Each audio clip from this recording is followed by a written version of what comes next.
If you're looking for the intersection of value and performance, the 6 series, led by the Philips 6703, is going to be Philips Europe's entry-level 4K TV range for 2018.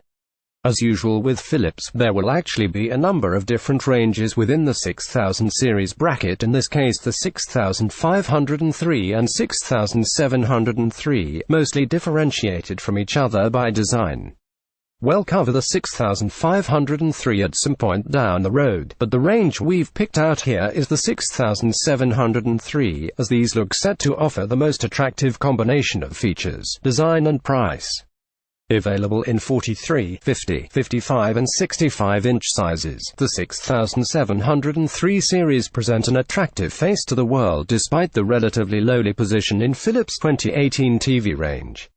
The pictures are contained within a reasonably trim metallic silver frame that perches on a pair of narrow, no-nonsense feet set a few inches inside the screen's outer edges. Even better, the 6703 models feature a 3-sided version of Philips Ambilight technology, which casts pools of colored light, potentially able to track the color content of the images you're watching from the screen's left, right and top edges. This sounds gimmicky, but it really isn't.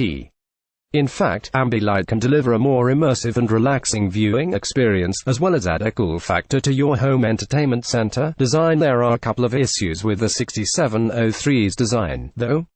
First off, it's quite deep, but depending on your setup this may or may not matter, since even the fattest flat-screen LCD TVs will struggle to overhang a modern TV cabinet. If you want to wall-mount it, though, it will stick quite a way off your wall compared with most of today's TVs.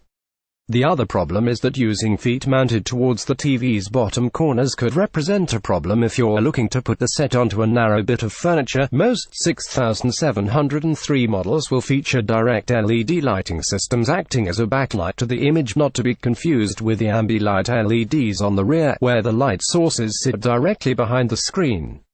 This is good news, especially where the largest screen sizes are concerned, as it should reduce backlight clouding issues during dark scenes. Even better news is the use in the majority of the 6703 sets of so-called VA LCD panels rather than the IPS ones used on Philips equivalent TVs from 2017. VA panels generally deliver much better contrast than IPS ones, and this seemed to be borne out during a demonstration of the 65-inch 6703 model, showing a contrast-rich movie scene with black bars above and below the picture performance. Speaking of contrast, the dark areas looked suitably dark, even though the bright areas still seemed punchy and dynamic.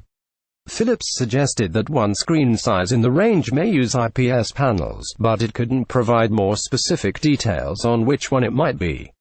The fact that most of the screens are using VA technology, though, has instantly made them much more interesting. The 6703 series boasts some other promising features, too. Its motion processing claims a virtual frame rate of 1100 ppi, to use Philips' own terminology, for instance, that should remove judder and blur during action scenes. It can play HDR in both the HDR10 and broadcast-friendly HLG formats, as well as converting standard dynamic range pictures to HDR using Philips' impressive processing system. Now for the bad news.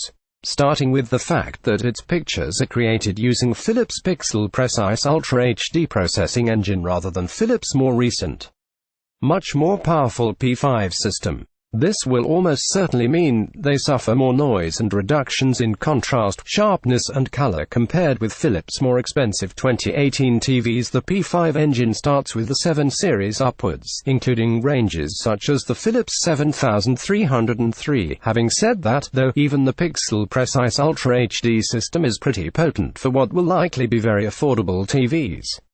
We don't yet have full pricing information, but Philips let slip that the 65-inch model may only cost around €1,500. It's important to note, too, that while the 6703 series uses direct lighting, it doesn't back this up with local dimming, where different sectors of the LEDs could output different light levels to boost contrast. This partly explains why the screen only claims to output a maximum brightness of around 350 nits. This suggests that you'll only get a limited impact from the screen's HDR capabilities, though at the same time, it's possible that the relatively low brightness will help it deliver better black levels than overambitious rivals. Smart TV Safari TV THE 6703 series doesn't benefit from the Android TV Smart platform that kicks in from the new Philips 7000 series upwards. That said, given Android's rather clunky, hard to customize interface, though this might not be such a loss, this feels like even less of a loss considering that Philips has replaced Android TV with a new Linux-based Safari system that delivers a simple, sleeker icon-based menu system that, on first impression, suggests it will be much easier to use than Android TV. We'll need to test it at home for ourselves, however, as show floors and demo rooms typically aren't the best place to see real-world uses of a smart TV's operating system. Early verdict: as a budget TV, the Philips 6703 certainly has its merits, but, unfortunately, we'll have to wait until we see it in our homes before we vouch for it. Philips estimates that its 6703 TV range will go on sale around May.